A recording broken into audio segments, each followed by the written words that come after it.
Welcome, Anime Loungers, to another episode of the Anime Lounge Podcast. I'm your host, Lance, here with my other host, Matt. Before we get started, we like to introduce our adult beverages of choice. Today, I will be finishing off a bottle of Glenfiddich, aged 12, and I will be chasing that back with a Shock Top Belgian White. What about you, Matt? So for our listeners of our last episode, I was drinking some Journeyman's distillery in our old fashions, but today I'm just going to be drinking that straight from the bottle. I think I'll be following you up after that, after this Glenfiddich is all gone. It's good. It's really good. I'm thankful my parents got it. I might have to have them get me another bottle when they go back to Michigan. And then, as always, it seems like I've got a spotted cow. Yes, as always. Hey, Matt, before we get started, can you give us that synopsis? For today's episode, we are going to be covering Plunderer. Plunderer is a 24-episode anime set in a post-war world where every person has a number on their body somewhere, which they call a count. Hina travels to fulfill her mother's last wish to find Hina's ace from the Waste War. During her travels, she comes across a man named Licht, later to be known as the Ace of Flashing Strikes. As we dive deeper into the series, we learn of Licht's past and how the world of Ulcia came to be. Lance, can you give us our Lance's lessons for this episode?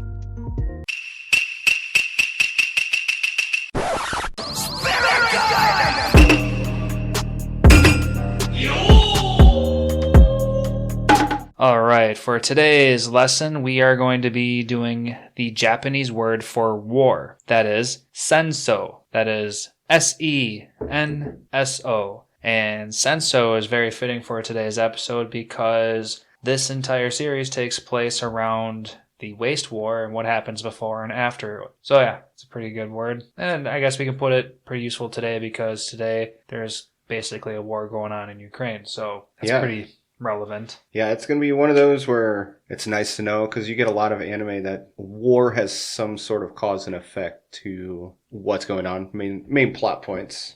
Oh yeah, it's a very common enough trope, that's for sure. Yeah, definitely. So I will say one thing that I really liked about this anime was there was quite a few characters that you got a good amount of information for that you didn't have to pick between like three people if you wanted to pick a favorite character. Oh yeah? Why is that? Are you like juggling between a couple of them? Sort of. But before I give mine, Lance, do you have a favorite? Yeah, I guess at the same time I'm kind of juggling between two of them. Maybe a third one. Okay. But the first one to come to mind is Jail. Yep. I want Jail. He's got my interest.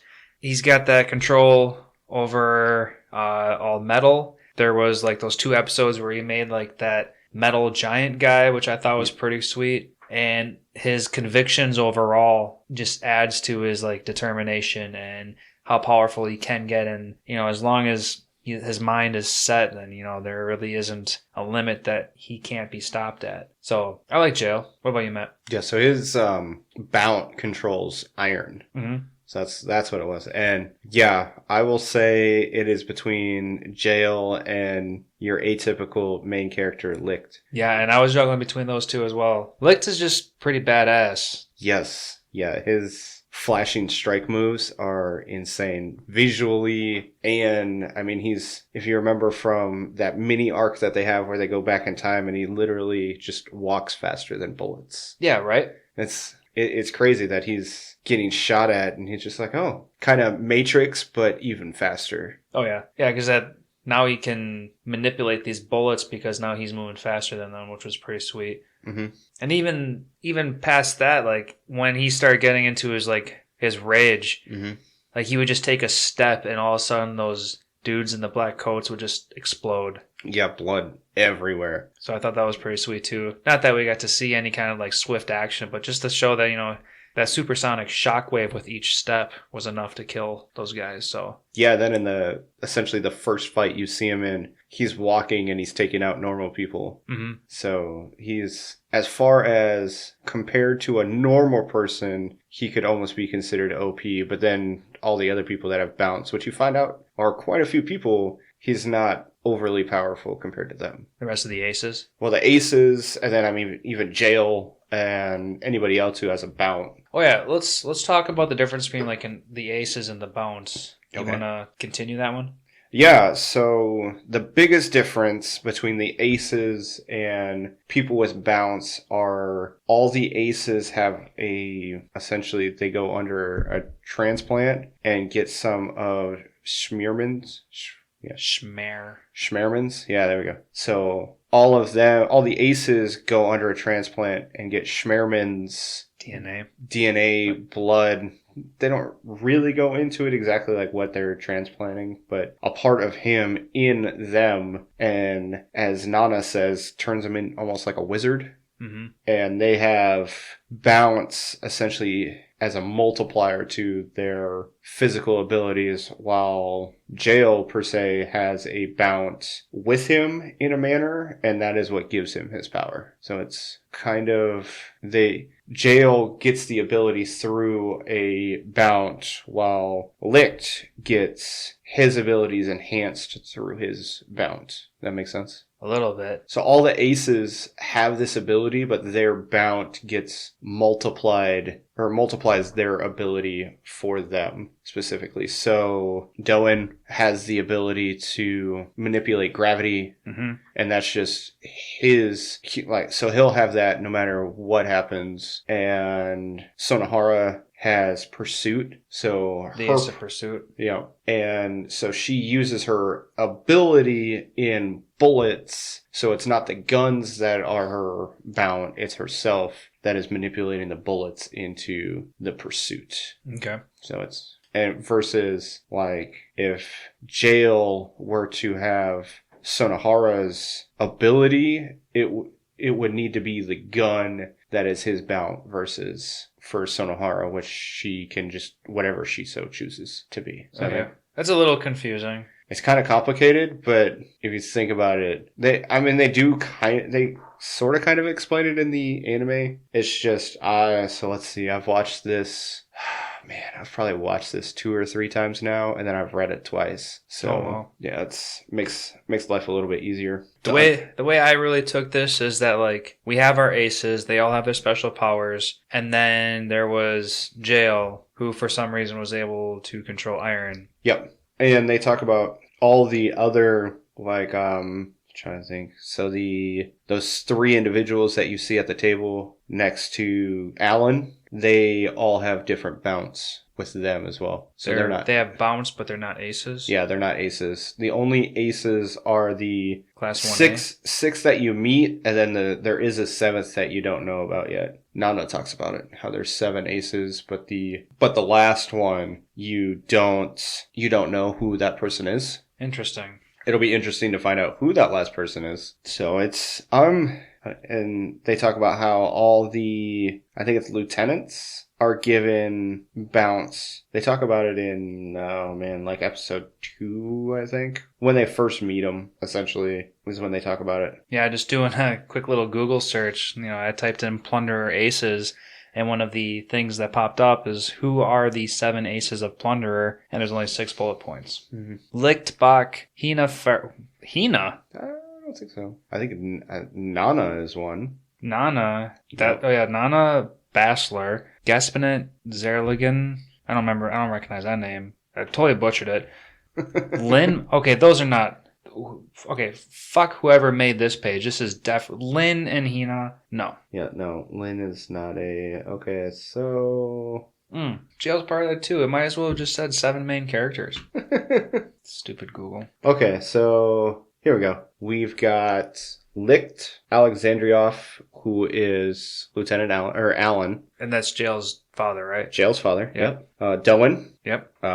Tokakaze. Sword guy. Yep, sword guy. Sonohara. Gun girl. Yep. And Nana. And then it tells me the 7th one, but I'm not going to say who the 7th one is. Ooh, okay. Which I'm pretty sure I knew that. Let me rephrase that. I suspected it, but it makes sense. We'll put it that way. Okay. Well, I'll keep my mind open about that. So those are your 7. 6 of the 7?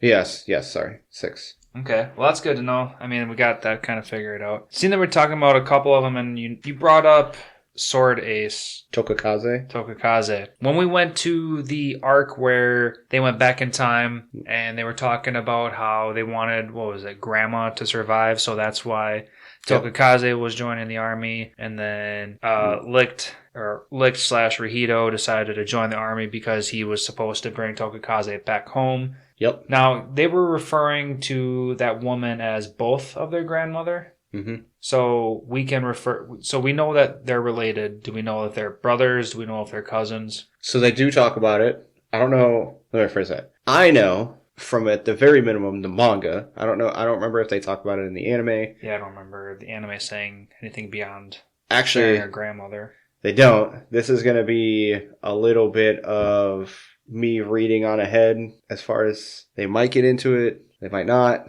I will just say they are not blood related. They're not? They're not. Okay, because I was going to do a little bit of a poking holes into what's going on at the end of the season 1. Yep. Nope. So they are not blood related. So basically, the grandmother took Rahito / Licht in, and that's what happened. Okay. I was going to say, because we find out that Mr. Sword Guy is Hina's father. Yeah. And if father and Licht shared a grandmother... I put in big question marks. Is Hina trying to fuck her uncle / cousin or something along those lines? But yeah, nope. If there's not a direct bloodline, kind of wish they would have said something a little sooner because she's coming onto Licht pretty hard in the end. So that's something we can talk about later on if we so choose. But just man, so they are not related and. You do get information, trying not to give any spoilers about anything. So it's nothing that we need to. No, it's really touch nothing on at this moment, I guess, since the anime itself hasn't really broke that news. When it comes to the aces, so we have our abilities. I'm going to ask you, which ability would you want the most? So we have Ace of Flashing Strikes, Ace of Explosive Strikes, Heavy Strikes, Sudden Strikes, Pursuit, and Knowing. So that's Nana's ability is Knowing. Teleport. Well, the teleporting one would be pretty sweet.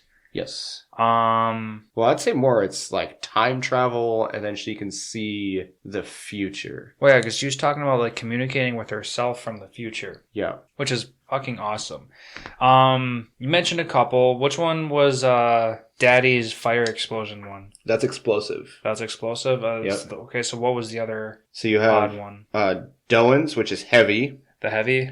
Yep. You have Tokakaze, which is sudden. Which was what exactly? Did we even see that in the anime? No, you do not see Tokakaze's ability at all in season 1. I'm going to assume Tokakaze is going to be Hit from Dragon Ball Super, and he just is able to stop time, and I think he's going to be able to rival... Oh, well, I guess that's pretty much going to be a prediction of mine for season 2, but I can wait on that one. I'm just going to assume... Sudden Strikes is going to be the ability to stop time and rival Licht's super speed. Yep. That's just an assumption. Anyway, I would battle between... I really love Doan's gravity deal. Okay. Just because I think they could have done a lot better with, animating gravity. I think if it was... He had cool gravity attacks, but, if he could, manipulate gravity, I think that would have been a lot cooler of an ability. So that, if he were to make a small little gravity hole to the right of somebody, his opponent would slowly start gravitating towards the right. Yep. I think that would have been cool. I will say, I think if he wasn't fighting Licht, he could probably do stuff like that. But since Licht can move essentially as fast as the speed of light, it's hard to make that happen. But if he was just fighting some random person, he could just literally throw his gravity at some area, then suck a bunch of people in. Right. And then I could also start to poke holes in his other dimension super black hole gravity thing where it eventually ended up. Had a little bit of a problem with that, but it was still fun. Ultimately, I still can't even decide because going back and forth with Nana's ability, just if you were to use it correctly, maybe you could even foresee any kind of future in any way. So it could also be its own deal. Oh my God! Now that we're thinking about people, I think I know who the 7th fucking aces. But then again, it doesn't really make sense because can I make an assumption now before you don't have to tell me if I'm right or wrong. All right, we can hear it. I'm gonna guess Pele. I suspect Pele's got he was from the past for sure because they made that Licht made that deal about him being able to disarm someone with a gun. Okay. From someone who wasn't born in the generation with guns, he knew exactly what to do in the situation with the gun. Okay. So he knew that's why he was the person to go to treat Lynn's wounds from Doan. Okay. So something, we're going to find out in the hopeful season 2 that something's fucking up with Pele. So okay. That's part of my future prediction, so I'm just going to throw that out there now. Sorry to keep tangenting right now. Just for the sake of stopping me from tangenting, I just want to go with Doan. I think his gravity shit's pretty freaking sweet. Okay. What about you? Do you got a favorite ace power so far? Since I've read on, I'm only going to pick people that we've seen. So really all we could really pick is Alexandrioff, Doan. I guess you could do Pursuit. Pursuit would be really cool, but Pursuit kind of reminds me of... I'm drawing a blank. So, really the only person that we don't know is Tokakaze's. Mm-hmm. And I'm going to have to go with Licht just because his ability, I feel like, is the most badass out of all of them. And the fact that, I don't know if his ability allows for him to pseudo fly or if it's just his strength in general that allows him to fly. Yeah, they never really 100% explained that. Like, they did kind of here and there, like especially when Jail was fighting him while he was in the air. Yeah. And so he shot that iron bullet deal thing at him. Yeah. And instead of flying away, he deflected it, so it showed that he couldn't manipulate himself in the air itself. So, yeah, yeah, he didn't. I don't know. He didn't fly per se. He could just jump and sit there for a while. Somehow. Yeah, somehow. I mean, it's not like he's like making air platforms and he's just continuously jumping. Because even if that was the case, then he would still jump out of the way of the oncoming pillar. That was what it was. It was a pillar, not a bullet. I just think he has the best ability. Alexandrioff's is probably going to be my second favorite, just because. I would hope I'm pretty sure he would eventually become, like, if season 2 were to come out, and I really hope it does, he might end up being one of my favorites, just because Fire Explosion Deal is always happens to be a fan favorite. And he can melt iron without trying. Oh yeah, because he was melting Jail's Iron Beast thing. Yep, at 45,000, at a count of 45,000. So, well, Jail's count was 45,000. Oh yeah, we have no idea. Oh, if Alan was a ace, we can only imagine that his count was super high. So we don't get to see his number, do we? Nope, you don't get to see his number. One thing I'm interested in is finding out what everybody's count was. All the aces counts. So we know Licht's, which was... What, 4,500? Well, not the number, just what they needed to do to get that number. So Licht was killing people so that his friends didn't need to. Doan's was basically everybody who surrendered to him. Submitted to him. Yeah. Yep. And then we didn't get one on... Sonohara, did we? Nope. She's got a big-ass number, too. Yeah, it's like 160,000. Yeah, and then even when she lost the star battle, she only lost like half of that. So she didn't even lose the star battle. She just went from her... like evil self to her good self? Yeah, and they talk about how she had the injection, and that was why she was like that. The injection? Yeah, the injection. So when Licht kills Tokakaze, and you see all that stuff in his neck, well, I don't know if they show it. Oh, no. I mean, when you say that, when you bring me back to that memory, I'm just getting a picture from like Tokakaze getting slashed from like his shoulder down. Yeah, so it's before that. It's the purple-haired doctor chick, Frenda. Purple? I thought she was pink-haired. Pink hair, excuse me. Okay.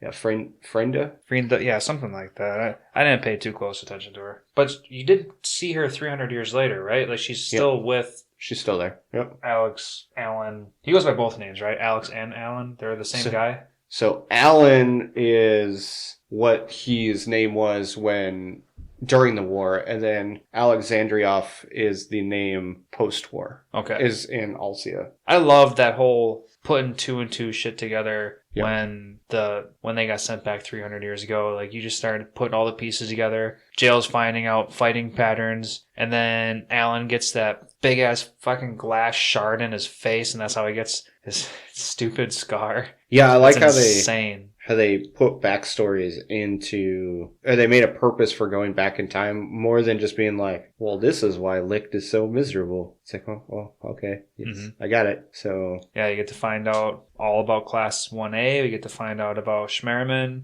find out about Jail's father. Yep. How everything started. You get to find out that once they collect all 7 Dragon Balls, then they can make a floating city. Should have floated, almost a floating world, but close. We don't get to see what's going on outside that world, do we? Nope. Like, the only life we know is Alcia. Yep. Within that floating city. So now, we don't know if there's actually anything under Alcia or if there's just nothing. So that'll be interesting. Yeah, that's a big question mark. Because as far as we can tell, there was a bunch of openings where the Abyss... Yeah, the Abyss was randomly popping up. Yeah. So, like, is everything under Alcia just is the rest of Earth just one big abyss, or what? Like, that's a big, I don't know. There's just so much we don't know. And if they recollect all the Dragon Balls again, can they wish Alcia away or not Alcia? Can they wish the Abyss away altogether and just go back to the OG Earth? So they do talk about how they need to essentially reconfirm what the wish is when they have, as you like to say, all 7 Dragon Balls. Yeah, and that was 7 fucking original ballots. Yes. That was one thing that they had talked about, was periodically that they will need to remake the wish in order to... Like what? Repurify Alcia and make it... Not really repurify Alcia, but it's in order for the... So they don't need all... They just need a majority, and nobody has a majority. Right, because I think at the end they showed that Schmerman only had like 3. Schmerman has 3, the Kingdom has 3, and then obviously Hina has 1. And okay, so I'm going to assume this kingdom is outside of Alcia. So maybe they're not part of that floating island. So maybe there is a civilization. That's just my first assumption at this moment. It's the city in which Alexandrioff is the army is headquartered at. It's the Alcios. Give me 1 second and I'll look it up real fast. But it's that city that he is staying at, and they talk about needing a majority to reconfirm that's what they want. So the Alcia Royal Guard. So I want to say Alcia is what they call it, but it's also the city. Does that make sense? Like, it's the main city. So Alcia is essentially the capital of the Alcia country that they made. Okay. So the king or whomever has 3 ballots, and Schmerman, it's weird. He is the commander of the SDS, and the SDS kind of is the I'm going to do whatever I want kind of force. Yep. So it's weird. It's kind of one of those things where it's easier for Schmerman to kind of be this manipulative fuck, you could say, in the backgrounds versus being the head of the country. That's all I can think of as to why he didn't just make himself in charge, but I'm not too sure. So they had 4, and then one of their ballots got stolen. And that's why they're so concerned about finding the 4th one, is that because they need to remake that wish. Yeah. The majority wish of saying they want to keep that country. Right. We saw 2 opportunities that Hina could have got taken from. One in the very beginning. Yep. Where Jail's subordinates let Hina go because that one guy, I think I wrote his name down, didn't really matter too much, but he was more concerned about finding the location of Licht than the fact that she has the ballot. He was a part of the SDS. That's a good point, yeah, because we saw that same guy reported to Schmerman later on. Yeah, so he was a part of the SDS, so he didn't care about the ballots. Which is strange because Schmerman still needs the ballots to get what he wants. But I think finding Licht was more important at that moment in time, because I feel like he knew that if he finds Licht, the ballot will go with him. Right. And then the next time that Hina has the opportunity to lose something was with Doan at the end. Yep. And then Doan starts to have a slight change of heart, and then he just decides to throw back the ballot to her. So the manga does a much better job, I will say, than the anime does. Oh, yeah? Just kind of give a little teaser. A little teaser? Yeah. And as in explaining why Doan did what he did. Yeah. Because in the anime, they're kind of fighting, and then he's just kind of like, oh, fine, fuck it.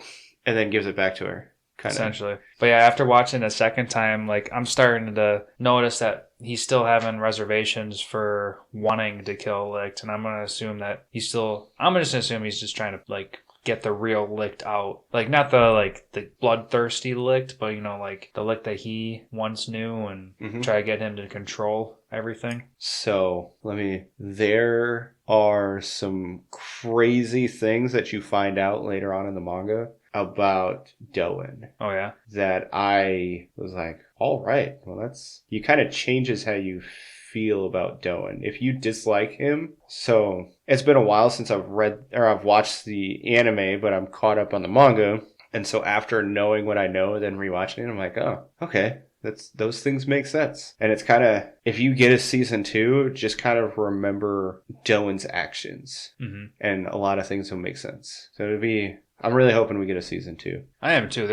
They left at such a cliffhanger. Yep. I don't even know if I'd call it a cliffhanger, but I would say this ended in a very good manner as far as like ending it as a season 1 kind of thing. Yeah. Versus some of the animes where we watched were Shield Hero, where they ended season 1 and you're just kind of like, well, that's kind of in the middle of something. Why'd you pick that spot to end? Yeah, right. Yeah, well, we at least know that there's more to yet be explained. Yes. Not that we're in the middle of some super battle. I mean, unless you want to count that Licht wants to go and, like, fuck shit up. Yep. Other than that, it's not like we're in the middle of some pressing drama. Yeah, I would definitely agree. So it's, their plan, which is super nice, because I feel like we would have been missing something if they would have ended it before finding out what Licht's plan was and what his end goal is. Mm-hmm. Right, like give a reason for continuing to watch at least. Yep. One thing I do want to say is I feel like this anime is kind of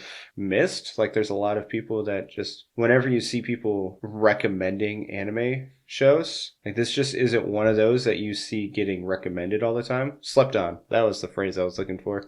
Kind of feels like it's getting slept on as far as an anime. I will say it is kind of definitely in the ecchi category. Oh yeah, especially towards the end where everyone returns from the past and you got the hands groping on everybody for like 2 episodes straight, and then we jump straight into a beach episode, and like it gets like, okay, maybe it's been a minute, but we need to start getting some booby touching going on. The beach episode happens before they go back to their present time, but oh yeah, it was in the past. Yeah, so they come back and then Nana's like, all right, we're getting drunk. And then tells Lynn that if she doesn't get drunk, she's going to grope her. Yep. I will say, for the most part, they try using comedy for the ecchi things. Yep. Instead of just kind of being perverted, except for the bath scene. The bath scene was definitely not a comedy until Jail's in the bath. Yeah, when Jail entered that bath scene, that was pretty damn funny.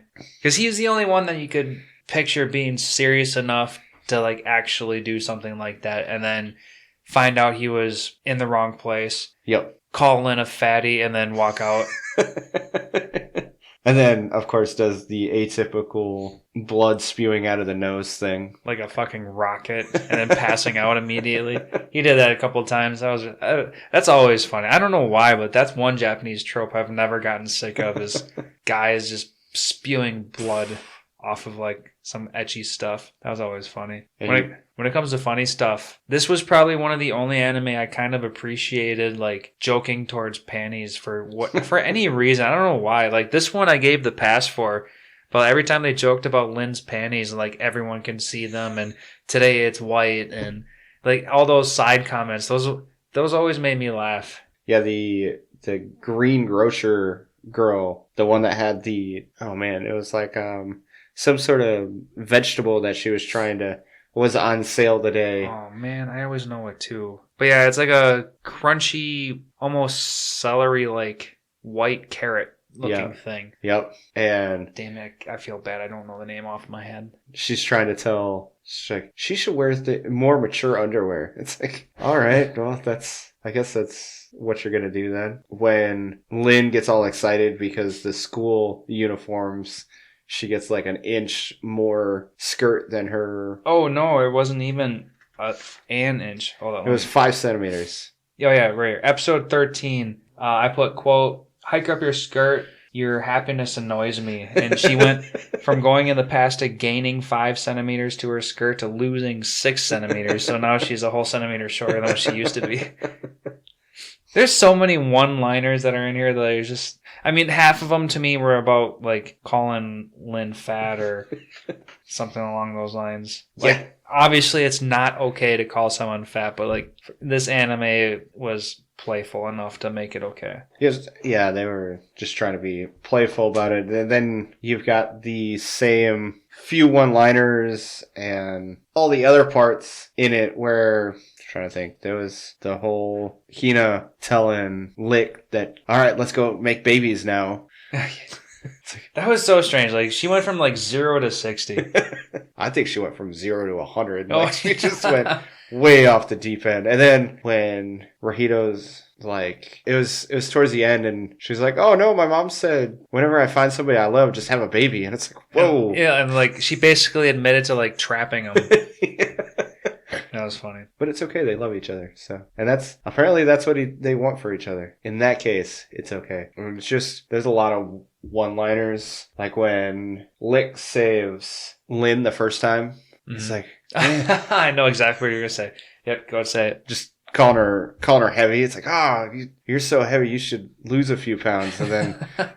while he's in midair. Yep. And throwing her to jail and being like, better catch her, she's heavy. And... Yep. That's just always good fun. Yeah, it was, like you said, there's a lot of one-liners. You know what, like jumping back to maybe a prediction to season 2, I would like, going back on the love kind of deal, I want to see Jail like start confessing himself towards Nana. Yeah. Because like they've been making those hints, and especially at the end when Jail's like I don't know, what was it like? Just let me know and I'll play it till your heart's content. And then she gets super blushed. And then after she walks away, he gets that little smirk. Yep. Like, oh yeah, I just said the line that made her super wet.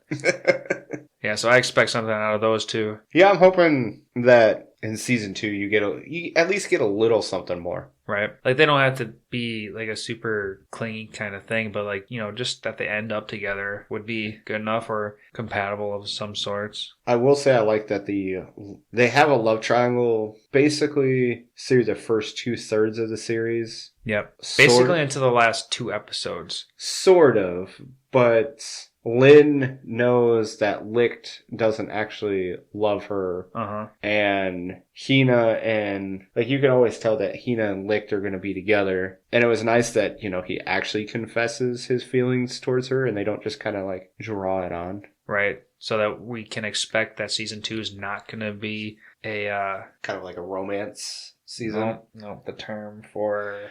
10 girls liking one guy. A harem? Yeah, so we can expect that season 2 is not going to be a harem. Like, yep. We got our shit straight. We think we know who likes who. Yep. Yeah, I'm glad this isn't just some ecchi harem show with a little bit of action in it. That would, not to say that it's played out, but it gets kind of played out. Oh, yeah. Before we get too much further, let's take a moment and give ourselves a break. Go grab a beer.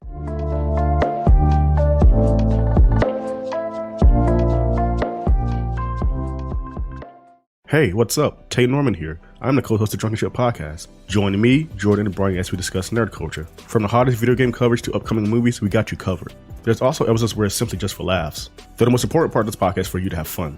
You like that? Sweet. You can find us at your favorite podcast services by searching Drunken Ship Podcast. That's DRUNKEN Ship Podcast. For those who like video-based podcasts, you can find us at youtube.com/drunkenship. See you there.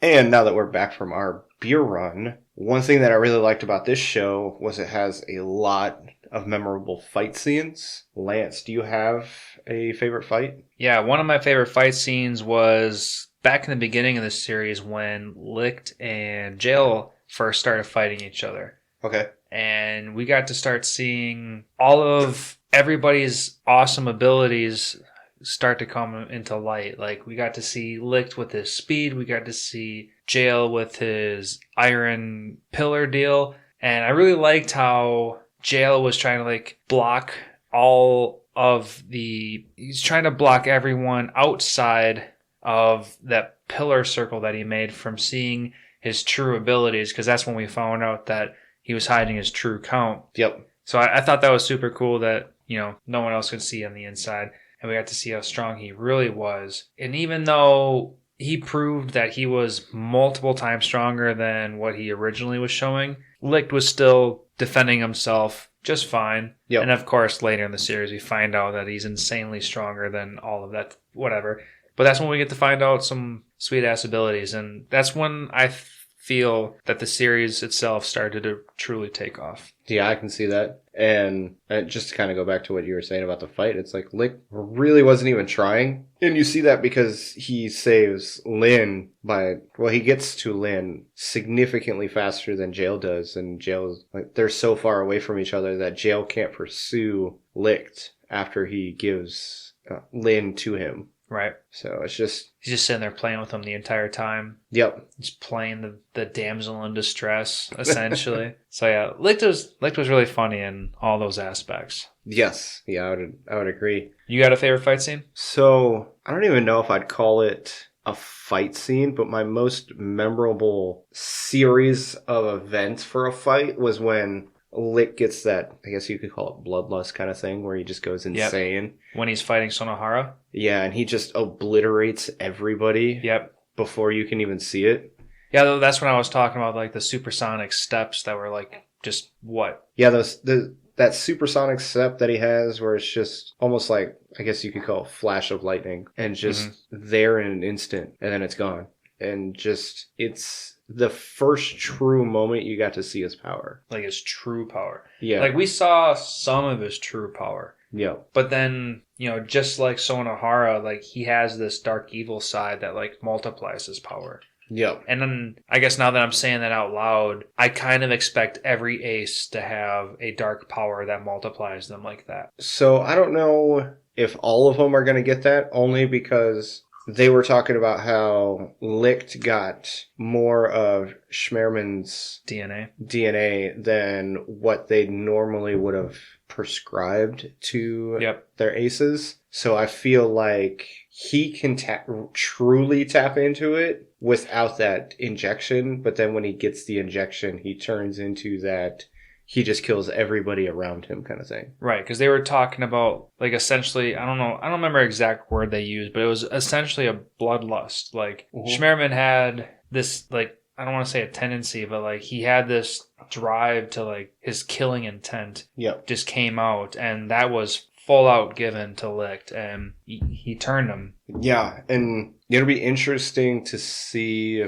if we see that again, or if that was going to be like a one-time thing. I feel like it's not going to be. No, I would be disappointed if a season 2 didn't show that one more time. And that's part of my predictions, is that he will go into that mode one more time. Yep. And then, you know, like a lucid dream, he'll come to realize what he's doing, and then he'll take control of it. And then he'll 100% gain the ability of that power as himself. So as Jail likes to say, he'll gain the conviction off of that ability. Yeah. Which I thought that was kind of cool, that he couldn't, in that mode, he couldn't hurt Jail because he had essentially no desire to want to do anything. True desire to want to do anything as far as killing is concerned. Yes, he was saying he wanted to kill, but somebody like Jail, he had no ability to kill because he didn't have any true desire to want to do it. I kind of forgot about that. Yeah, that was mid-season. Yeah. That was before they teleported to the past. Yeah, that's when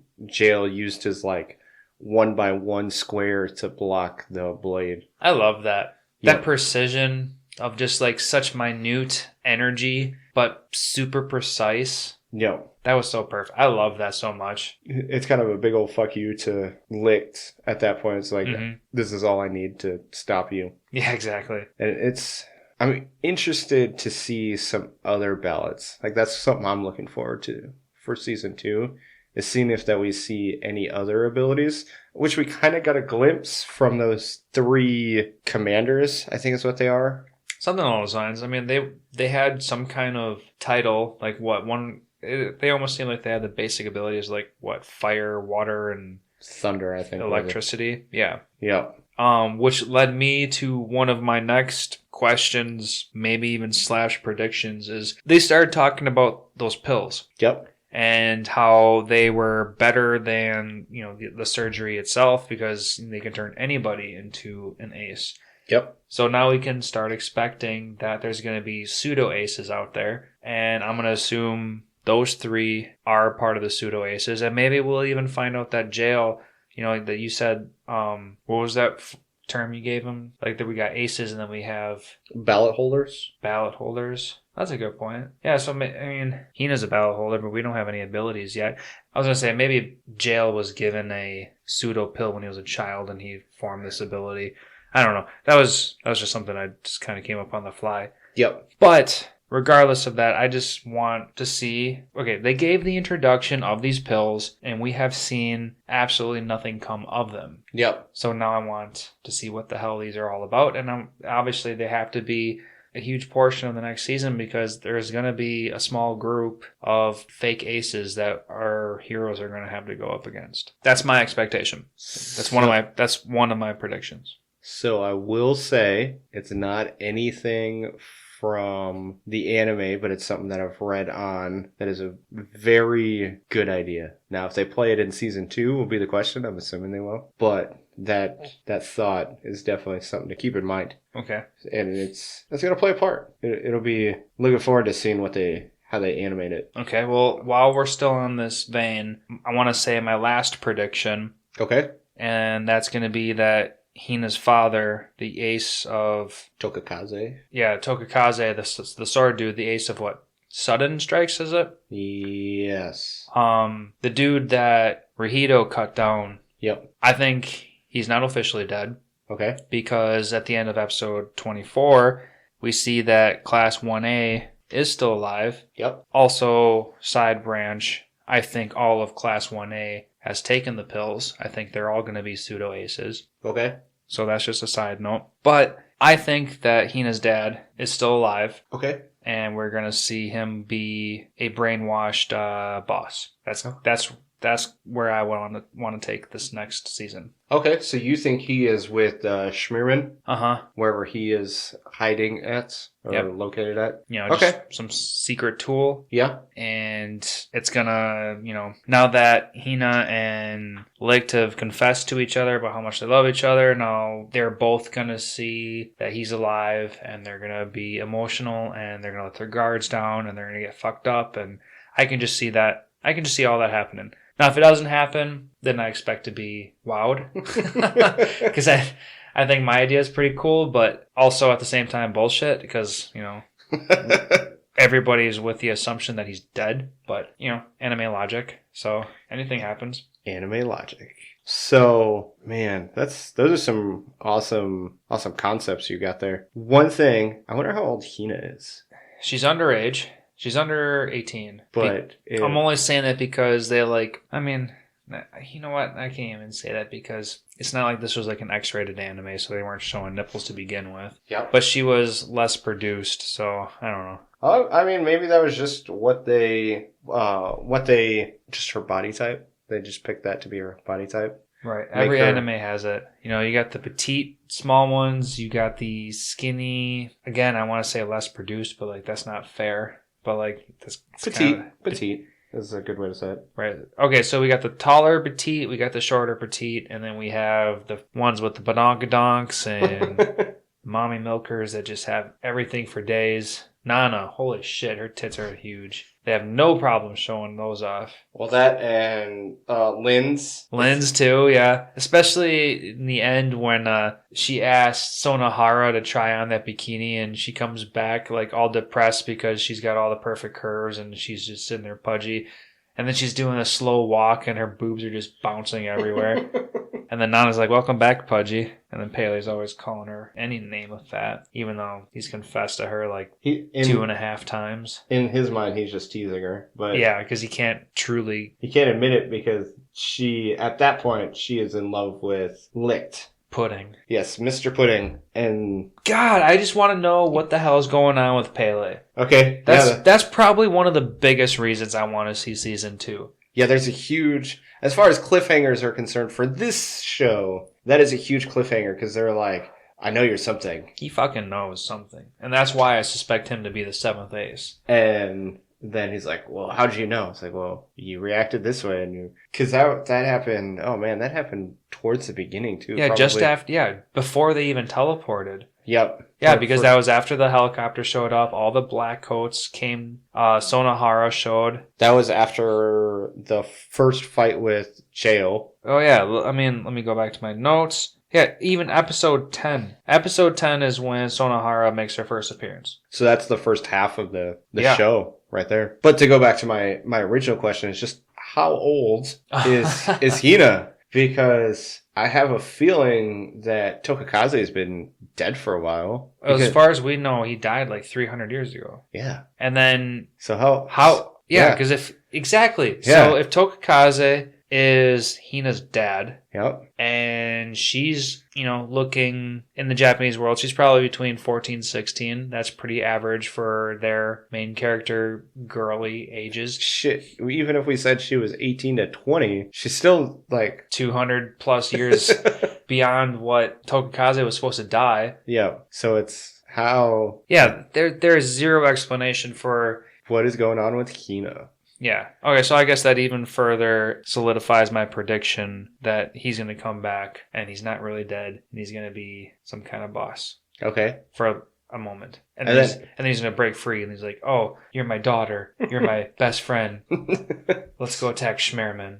/ brother. Yeah. And Hina's mother is like, who is she? That's another question because we really don't know anything about her. The only thing we know is that Lick gives some backhanded comment about how she's the only person that would be able to steal a ballot from Schmerman. It's like, well, how? Like, what? Who is she? Personal stripper. I kind of feel like he's one of those individuals that just doesn't care about anything. Schmerman? Yeah. Yeah, he's got that, what's that term, laissez-faire or whatever? Yeah. Like, he's got this loopy, like, whatever. I'm so strong, I don't care what happens. He's got that ice ability. Yep. I really want to see more out of that. But Hina's mom, Sukina Pharaoh, yep. Somehow she's got some way to steal one of the ballots. Yep. And then somehow make her count go to 0 for the Abyss to take her. So some shit goes wrong along those lines. Yeah, I don't know. And then, well, they said her mother's ability was the distance in which she walked. That's the mother's ability? Well, that's what. Well, Hina described her ability as. I thought Nana described it as whatever. You usually have a count based off of one of your parents, and so maybe I am misremembering. Ooh, that's a good concept because we learned through going to the past that Licht gave himself his own count. Yes. So if we were to take that into terms with, like we're going to just put quote unquote today's people, everyone's got to give themselves their own count. So, a stupid child isn't going to know any better. So what if they want to be just like their parent? So it's going to be like a traditional thing to copy what their parents do. Or it's so I can see that. I can see it kind of like a quirk where maybe it might mutate in a sense where, the mom has to walk a certain distance and the dad has to, I don't know, I'm trying to think of something that would be somewhat similar. Towns he traveled to or something like that. Sure. And then it's a combination of the two where it only increases by going a certain distance to another town or something crazy like that. Yeah. And Yeah, I think Hina's was... Distance. Yeah, hers was distance, but it was something stupidly crazy. Like, what was it, like every 100 kilometers equaled 1 point? Yep. Which is an insane distance to begin with. Or was it every 10 kilometers was 1? I think they said she walked 40,000 kilometers or something insane like that. I don't know. It was a lot. I wish I wrote it down. I was in the middle of lifting weights, so I didn't get down every single note detail. But yeah, I got a little note right there. Going back to that episode where they were explaining that, I put in parentheses Sephiroth. Fucking licked with his giant ass sword and his long white hair just looks like Final Fantasy VII Sephiroth. Yep. Why is this? That's such another common trope, is the white hair and long ass sword. Yep. And then his cool eyes. But that's whatever. Weren't you saying something that it's a symbolism of something? The white hair is a symbolism? I once read that white hair essentially meant like wisdom and power. Okay, I can see that. It doesn't necessarily have anything to do with age, but, just the color in general. So, it's just a lore. Yep. Have fun with it as you please, but anime sure uses it quite often. Yes, they do. One thing, as far as, I know we've been talking about season 2, I truly hope that we meet or know about Tokakaze. Oh, yeah. And the more we talk about it, the more I expect it. Like, there's no way he's not gonna be. And that kind of goes back to there. my Hina thing. It's like, well, how is Hina alive? And or how old is Hina if Tokakaze is dead? Right. So it'll be interesting. It's either she's as young as she looks, or she's as young as she looks because she's been holding on to the ballot for so long. Because that's no, because she ages with the ballot when she's walking, because she looks like she's like 9 with the ballot when her mom gets brought down to the abyss. Right. Maybe she let go of it for a little bit. I mean, I'm only throwing out some like anime logic at this point.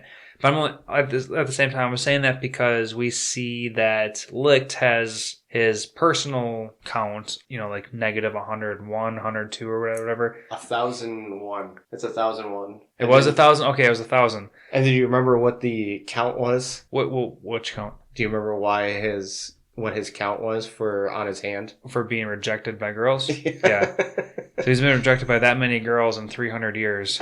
But he does it on purpose. So. Right, like he gets a kick out of it. But the reason why he can go negative and not die is because he's a ballot holder. Yep. So has he been holding on to a ballot this whole time? Yes. Or is it because his sword is a replica of a ballot? So in the in the manga, they talk about it during Hina's monologue about what happens between the end of the war and essentially the 300 years. Uh-huh. I'll go into it because I really wasn't planning on talking about it. Before you guess, is it because Tokakaze stole one of the ballots and then Licht killed him, got super sad, took that ballot and ran off? No. That ballot got retrieved? Yeah, that I don't know. Are you talking... So the ballot... I don't think Tokakaze ever stole a ballot. It was Hina's mom that stole the ballot. Well, back when Tokakaze was killed, he got killed because he took a ballot. Then I will. Oh wait, or is that Jail's dad? Fuck, I'm confusing myself right now. Anyway, I want to say it was Tokakaze, and I think that's why he was hunted down. Yeah, after Licht wakes back up, Hina and Licht are on the run, so the count system wasn't the first thing that happened when Alcia was made. So Alcia was made, the people were on Alcia, and Licht and Nana flee, and then they have to, basically everybody is required to have a count. Mm-hmm. Later on, so Nana and Licht essentially make a count, and Licht does not have when they flee, he does not have his sword with him, and they find somebody else who has a sword like his original sword, and he takes that sword. He steals that sword from that individual, and then makes that his ballot sword.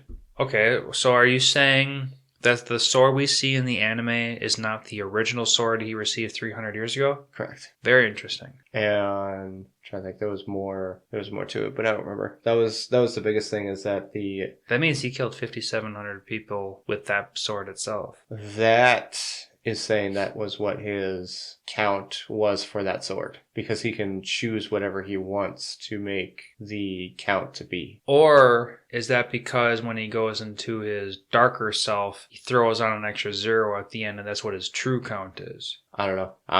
Now we're both just kind of guessing, Yeah. because I have no idea what that 5,700 is. Yeah, because Lichtbach has 5,700. Yep, on his sword in his normal state. And then, like, when he goes back to Blood Raging Rahito, it's 57,000. Yep. Yeah, so there's that difference. Same goes with Sonohara. Yep, hers gets doubled. Yeah.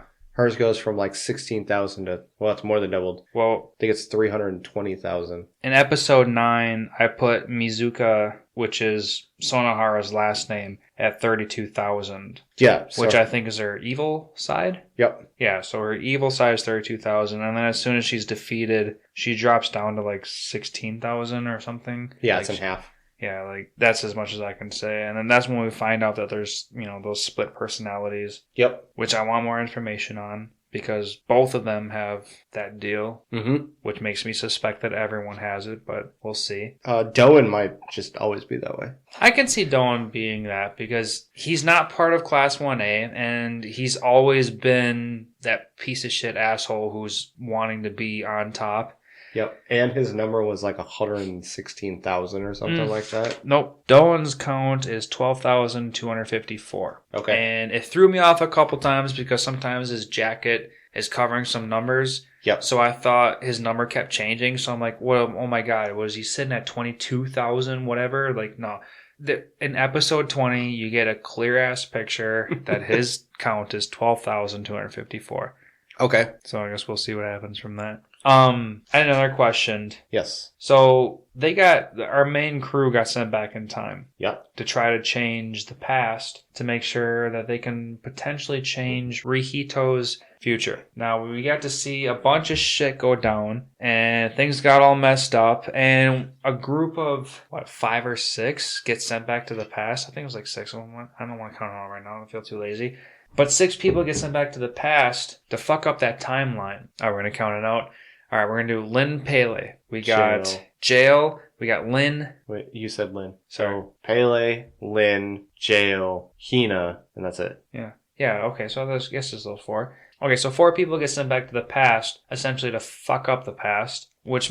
Sort of, yes. Sort of. But at the same time, there's always that fun way to say, like, history's always going to correct itself. We get to see Captain Allen get his face fucked up still. Yep. So regardless of anything that they might have done, that still happened. Yep. So one of my questions was, so Rahito lives through the early war in the past. Yep. How would he have normally been saved if that crew would have not have been there? Because he's on the operating table. There's no electricity to sustain his life. Yep. And I think the anime shows that Jail is the one that restores the emergency. That's correct, yep. So I just wonder, who would have been the original hero of that story? Somebody would have figured it out, because Alan wouldn't have tried to save Jail if Jail wasn't there. Right. So he would have, I would assume he would have probably saved Sword Boy. Tokakaze, probably. Yeah. Or Tokakaze would have been the one that got it, and it just would have taken a little bit longer.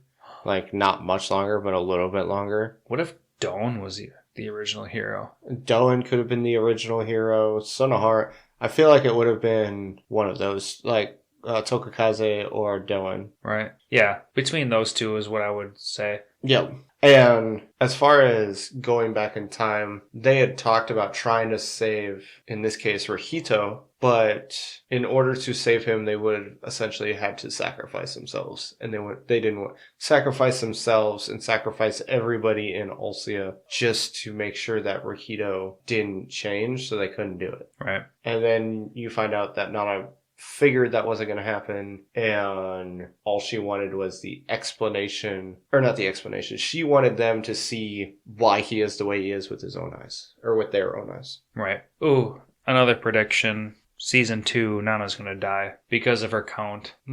We see her as a child that's using like the 60s and 70s, and we know her as an adult with like 7. And I'm pretty sure her true count is how many times she uses her ability. So how many times she can use her ability? Yeah, to go back in time.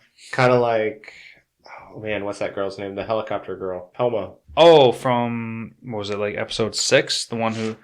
Yeah.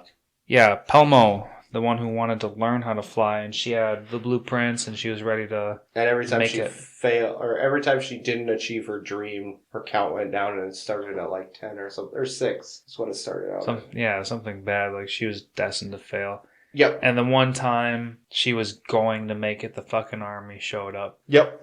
So that'd be interesting. I don't think that's going to happen just because she's too important to Licht, but that'd throw a curveball. Yeah, you can always throw him into the Super Saiyan state that everyone needs. Licht's Super Saiyan state is when his eyeball shows 001, and I think that's a representation of him being the first ace, but yep, I agree. That's just interesting enough as it is. Lance, you got anything left to ask about this one? Nah, I think I'm pretty tapped out at this point. All right. Got some manga mentions going on? NANI?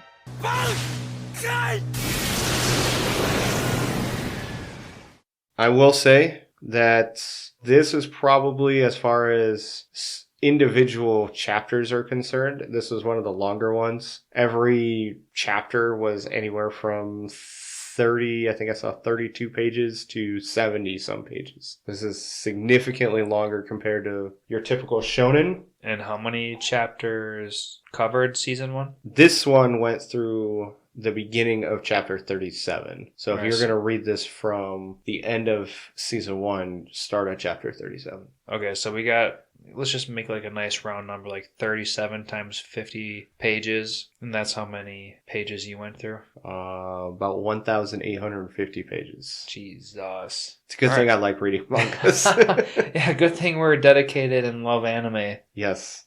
Yeah. But I really like this one. As I've said before, I already read this once. And this is the second time you're reading this even. Yes. I will say I don't skim when I reread it, because there's certain parts of conversations that could be super important that I don't want to miss. Right. So I'm gonna rewatch whatever it is and make sure I don't miss anything. So in the beginning, when it was that one SDS soldier that was spying for Licht, he actually says that he is not going to turn her in for the ballot as a gift from his real commander. So that's something that kind of, you see something behind the scenes going on even from the beginning. Even from the beginning? Yeah. Right. So yeah, that this showed that Licht himself was more important than the ballot? Yeah, kind of. Okay. It was kind of weird. There's a handful of things that they changed, and one of them was the helicopter scene. Yeah. When Licht and Hina get into this countryside, they come across this like old guy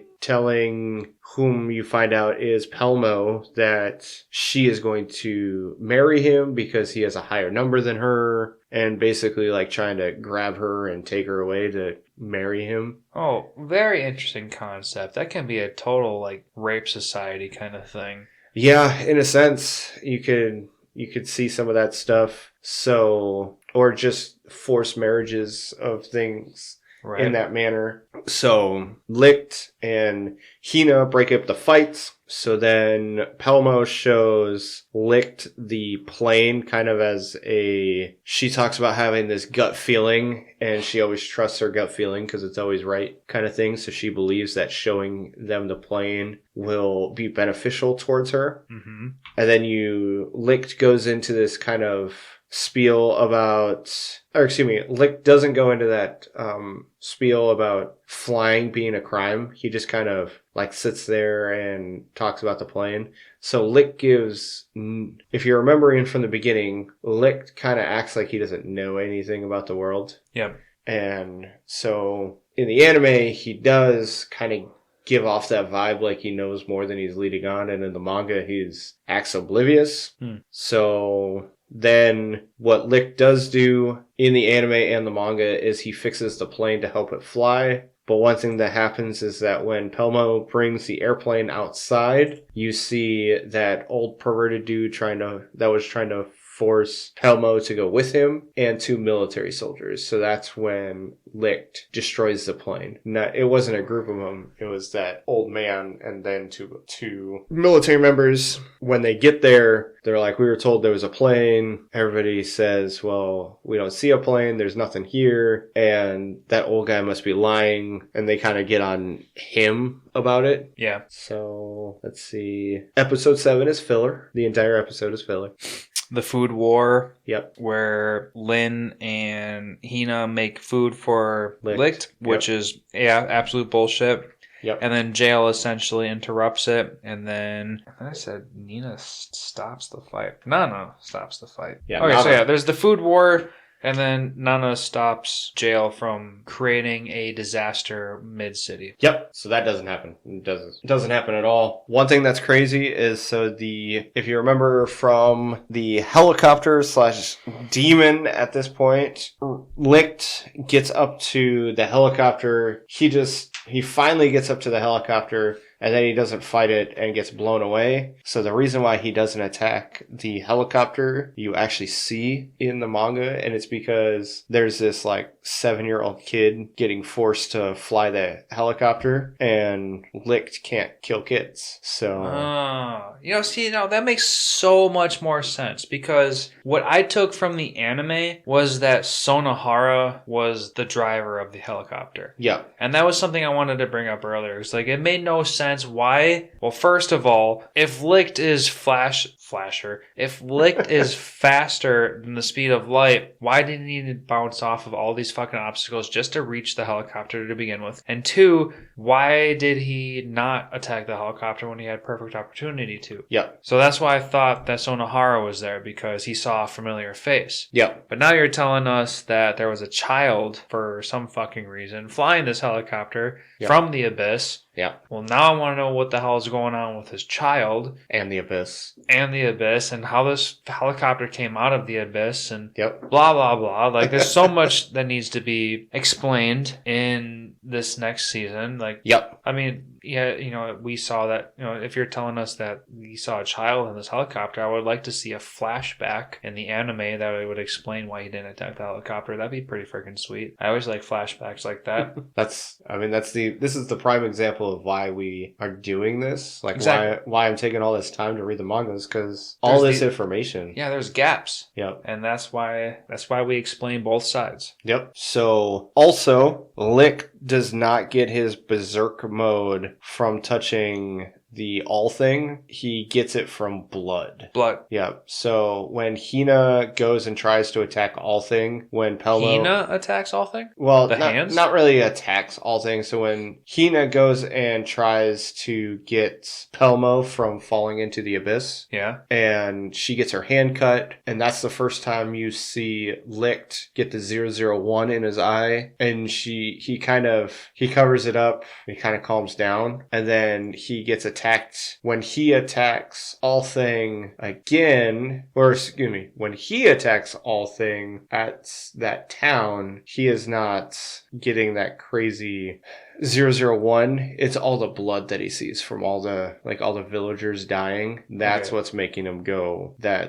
So it's not attacking all thing that makes something happen. It's basically PTSD. Yes. That makes him go into his berserk mode. Okay. Yep. Okay, I can go with that. When they get sent back in time, Tokakaze is actually the first person that they meet, and they meet him outside of school. Right away? Yep. Okay. And he basically... Good. That is so much better because if we now know that Tokakaze is Hina's father, let's meet one of the most important characters first and not just be like, Actually, Sonohara in the anime was the first person that they visually see. Sonohara, and then Rahito in this case. And then they go into school and they're like, oh, well, I guess this is where we need to go. Yep. Which is fine. I mean, I totally bought it. It made sense. Yep. But in the manga, basically, Tokakaze is talking shit to Jail, and Jail's being his normal self. Where that was a fun battle to see those two always in each other's faces.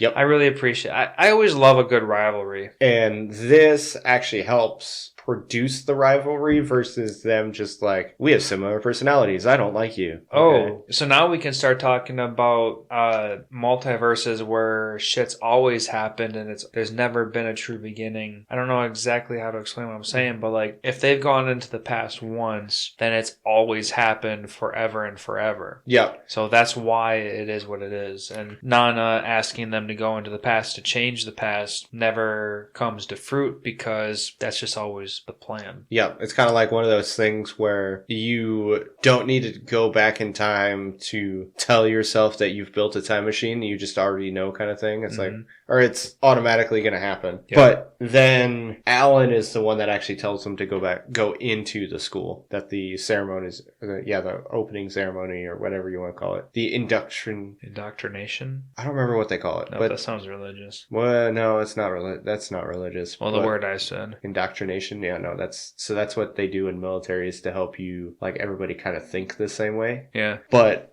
saying that they all need to get into the school because being late has severe punishment. Sure. So then Lieutenant Allen is the one that actually explains All Thing to them. I'm trying to blank on how they find out. Oh, they find out about All Thing through when Pele is reading the computer. Yep. Yeah, they show that in the anime. Well, in the manga, it's actually Lieutenant Allen so they're on the computer talking about essentially this great famine that's going on. Well, in the anime, they're talking about how Nana sent them like this file, I think, that started explaining. That's earlier, or that's later in the series of events. We're talking about the first time Pele's on the computer. Yeah. Oh yeah. Sorry, I wasn't trying to say like the Nana confirming her love or anything like that. Mm-hmm. But why she sent them back to begin with. Yeah. I don't know why I was starting to confuse the two. But yeah. So, Pele started learning about the interwebs. So that was also one thing, is like, how did Pele, like, when I saw it the second time, I'm like, yeah, good point. Like, he knew exactly how to start doing research. Like, it was second nature to him. Yep, it was weird, but hopefully. And if that's the case, he had no problem giving out that information to begin with. Yep. Interesting. But it's Lieutenant Allen that actually explains to them about All Thing. Okay. And how essentially All Thing got there. The original. Yes, the original All Thing. Yes. Yep. How it crashed to Earth. Yep. And then they had a majority ruling with all the nations to stop the nuclear attack. Yep. So let's see. The class punishment was first. So you remember how they would talk about how they need to run with those backpacks? Yeah. That happens right away. That doesn't happen after the forest scene. That happens before the forest. Basically, the punishment starts becoming not sufficient enough, or they're like, of course, Tokakaze and Jail are sprinting laps, and everybody else is just kind of messing around and jogging with this weight on their back. And so Alan's like, all right, well, fuck this. We're going on a field trip. And then they go to the forest. And he does that without telling Schmerman. Okay. So it's kind of... And was this forest scene the same scene where they like capture the flag, or was this a different scene? I'm trying to think. They don't play capture the flag. They have to... Alan tells them to get back, essentially. And Pele calls it like survival training. Okay. So then Schmerman that evening finds them and says it's kind of the same thing, but they don't play capture the flag. Where Schmerman tells them that they can become the non-killing army and all those other things. So let's see. After Nana gives Jail the SD card, they watch it that next day on the computer. Which is the confession card? Yep. Yeah. That is when Alan catches them. So Jail does not get caught by Alan in the elevator. The group gets caught watching the confession videos. Oh, that's a big difference. Yes and no. The circumstances are different, but the context is still the same. Okay. And that is when Jael and Alan have their scuffle. Like the right hand sweeping the feet. Yep. And then he gets blocked because it was obvious. And Yep. yeah. After that is when Jael tells the truth of who they are. So then... Okay, so everything still happens the exact same, just different location. Context is a little bit different. Yep. Okay. Then let's see. The instructors are talking about the true nature, that the plans of the true nature of the school had been compromised, and Frenda, The pink-haired chick? Yeah. And Alan are both telling Schmierman that they need to use human guinea pigs or just cancel the project because they don't have time. So that period of time is when the war was not called off, but they hypothesized that what actually happened was the United Nations had another vote after the fact and tricked Japan into believing that the war was supposed to be in, I think they said September. Yeah, it was early. Yeah. They got attacked 3 to 6 months earlier or something like that. I think it was, something along those lines. So essentially, they used the opportunity of them all being there to turn on Japan, is what they talk about. So I don't think they go into... So they talk about how they must have changed it, and Frenda talks about how that was probably the original plan all along. I don't know. Maybe she's part of the bad team because she's got those squinty eyes and she seems squeamish as it is anyway. Maybe she a bitch. And Schmierman uses his ice on Frenda, which is kind of cool to see. He does use it on the rat, but he also uses it. You see him use it again on her, and she breaks out of it, of course. Oh. Another thing that happens is the rule for no nuclear attacks was amended as well. So you witness a nuclear strike to a building significantly far away. So, nobody has access to nuclear activity? Everybody can use nukes again. Oh, basically, everything... Opposite. Yeah, everything they essentially agreed on went back in time. The only thing that they didn't do was not allow for war. So, fuck all rules, Pretty much. everybody for themselves. Pretty much. But they have licks, so it doesn't matter. And this is still all on Alcia. No, this is all on Earth, the original Earth, before the Super Dragon Ball Wish. Oh, before Yes. Alcia became a Before floating they got planet of its own. Yeah, before they got all 7 Dragon Balls. Okay, yeah. And Lick stopped smiling after he had killed 10,000 people. Yeah. One thing that you see is that Doen was the one that gave Sonohara the injection during the end part of the season. Yep. Sonohara is there right away, and Doen gives Sonohara the injection. In turn, Sonohara is the one that shoots Lin, not his rocks. Doan's anti-gravity rocks. That's another thing I hated. Doan, I fucking love your gravity, but not everything, half your shit is opposite. Gravity doesn't repel. And at the same time, when you absorb something and then minimize it into a small fucking orb, everything inside that orb also minimizes, and it doesn't create its own dimension. So I will skip to that. That doesn't happen. That doesn't happen? That doesn't happen. Okay. Thank you, Manga, for being fucking realistic. Sorry. So, one thing that's super fucked up is Sonohara makes everybody play Russian roulette while they're waiting for Lin. So that agreement to not kill them until sunrise. Yeah, that didn't happen. So Sonohara and Doen, and then the 3 captors of Pele, Nana, and Hina are now all in this room. Okay, so Sonohara's part of that. Yes, because she got the injection. Okay, because in the anime, she wasn't part of that. No. Right? Yep. No, she is there from the beginning in this scenario. And at that moment, she's considered a bad guy? Yes. Okay, just want to make that, obvious. And very interesting. She makes them play Russian roulette. Everybody passes? Well, Hina is the only one that plays. Basically, she gets this super stern face. It's like, I'm going to keep doing this until until Lick gets back. So it's not, 12 hours or whatever time period it is. It's an hour because she only goes a couple kilometers. She, as in Lynn, only goes a couple kilometers on the horse. Huh. So basically every time Hina plays the game, Sonohara will add another bullet. So the first time you see that she loads one, and then Hina pulls the trigger 5 times and nothing happens. What? Yeah. So basically she's just got this super lucky, legit perfect luck. Yep. Maybe that's her ballot power is luck. Maybe. And you just kind of keep seeing that happen. So then when Sonohara finally loads 6 bullets right before Hina goes to pull the trigger is when Jail arrives. Wait, is this a 7? No, it's a caliber? 6. It's a revolver, so it's a 6 shot. I was gonna say, so all 6 bullets are there, so it's a guaranteed kill? Yeah. Is that what you're saying? Yeah. And right before... That's not how that works. It is when you're the capture and you have no choice. And you're the first person to go. Yeah. So Sonohara kept adding bullets every time she would lose the round. Yeah. And Jail arrives just in time for Hina to not have to kill herself. Okay. That is when Jail never arrives in the original, huh? He arrives at the very end. Like, because the scene you're talking about right now is right after the period in which Lynn leaves. Yep.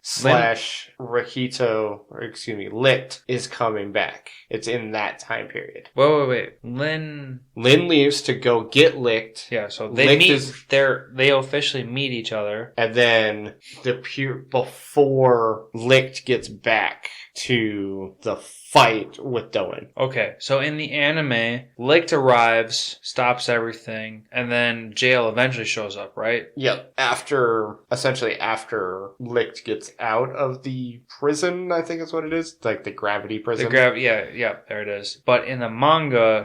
he shows up...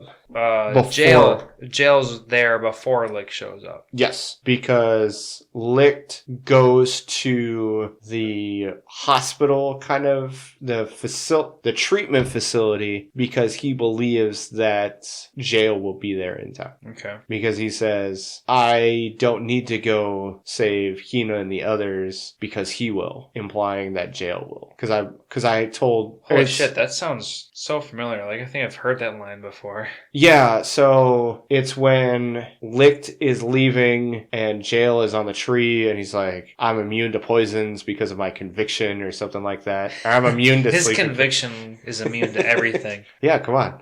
He's so much better than everybody else. And he's also convicted against girls, and that's why... No, it was just a good book. Come on.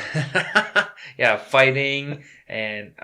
I'm only saying that because the one translation that I saw was one of the books he was reading was a fighting book. It was a martial arts book, and it was the same book every time. Yeah.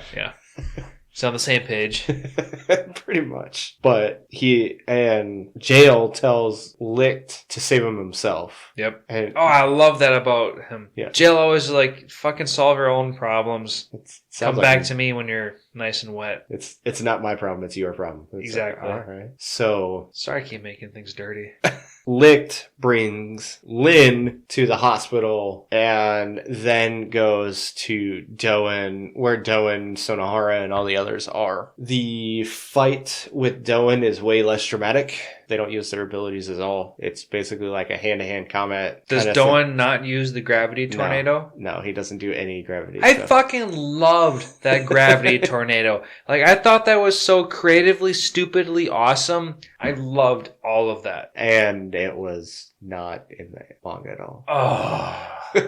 Okay, well, good job, anime, for creative liberty. That's true. I thought that was pretty cool. They did. And as I had said, that monologue in the beginning of episode 24, that doesn't happen. So the gravity tornado, it's a gravity black hole thing, isn't a thing. Yes. Yeah, I mean, the math won't work, but, it's still cool anime-wise. Yeah, but Licht and Doen have their heart-to-heart while they're fighting each other. Like hand-to-hand combat, kind of fighting each other. I mean, yeah, we as anime watchers, kind of got that. Not that we got like a perfect synchronized understanding of why, but like Why? What exactly? Okay, so from what I took and from what we've talked about before was Licht can't take the life of a child. Yep. But, well, I don't want to say Bosch. Doan. But Doan has no problem taking the life of anybody. Yep. So there's that strangeness. And, you know, there's tension. So their promise to each other was that they were going to kill as many people as they possibly could, as fast as they could, to end the war as fast as they could. And as shitty as it fucking sounds, makes sense. I mean, they were brainwashing children to kill Licht. Like, that's what they were doing. Yeah. So I get it. And it's stupid, but I get it. The reason why Doan is pissed off is because Licht is essentially trying to start another war. And that's why he's pissed off. It has nothing to do with the ballots or anything else. It's the simple fact that they essentially promised each other that this was going to end the war. This was going to be the last war. This was going to be the last fight to end the last war. And Licht is like,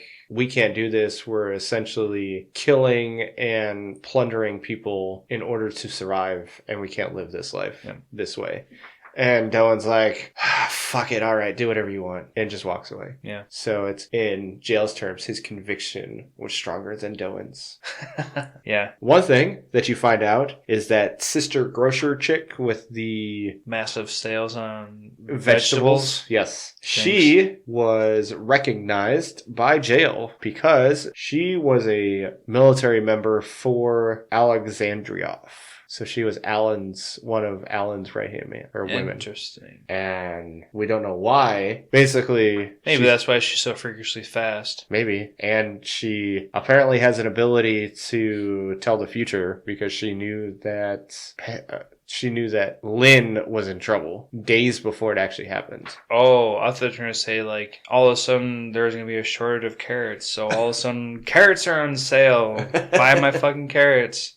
Maybe. She might have that ability. But not as quite. Well. And that's why she is so... So she is a ballot holder. We have no idea what her ability is. But she's a ballot holder? Yeah. This random-ass bitch in the mountains selling vegetables is a ballot holder. Well, she's lieutenant, so... She was Alexandrioff's... The anime doesn't say that.